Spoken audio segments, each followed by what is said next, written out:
Bonsoir. Bah oui, on est hyper content de vous voir tous là. Moi, je viens pour le Miramap, le mouvement des AMAP. Et en fait, là, on est en train de faire un salon de l'agriculture citoyenne. Moi, je voulais revenir un peu sur le passé et me projeter vers le futur.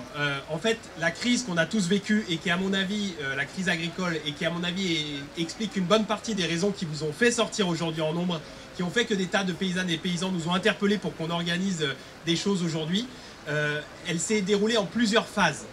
La première phase qu'on a connue, pour moi, c'est une vraie phase de colère.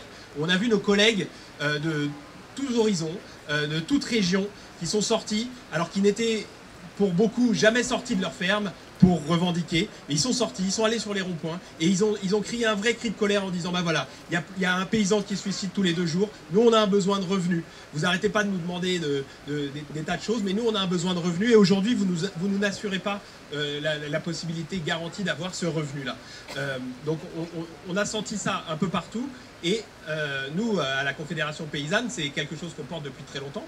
Et au Miramap, avec les AMAP, c'est quelque chose qu'on voit depuis très longtemps, cette question du revenu. La deuxième phase, ça a été la phase de la trahison.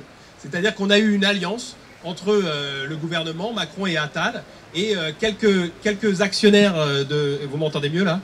Quelques actionnaires quelques dirigeants de la FNSEA qui sont aussi actionnaires de grandes entreprises de l'agroalimentaire, qui ont confisqué ce mouvement et qui ont dit « Vous voulez du revenu ?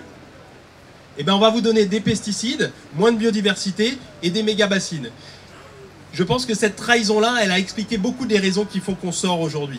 Il y a 4%, sondage d'il y a 3 jours, BVA pour le collectif Nourrir, il y a 4% seulement des agricultrices et des agriculteurs qui craignent les réductions de pesticides. Donc en fait, ça fait 16 000 agriculteurs dans tout le pays sur les 400 000 agriculteurs qu'on est. Ces 16 000 agriculteurs qui sont devenus un lobby, qui sont devenus une clique, ont confisqué finalement à la majorité silencieuse qui décide de sortir aujourd'hui la possibilité de décider sur la chose agricole et alimentaire. Et nous, on pense qu'il est temps de changer. Et ça, j'en arrive à la dernière phase, et c'est la phase qu'on vit aujourd'hui. Pour moi, c'est la phase du réveil. Aujourd'hui, au Salon de l'Agriculture, il y a quelques jours, le président ne peut plus se trimballer tranquillement au Salon de l'Agriculture. Et on a vu des tas d'agricultrices et d'agriculteurs qui l'interpellent, beaucoup plus que ce qu'on a vu par ailleurs.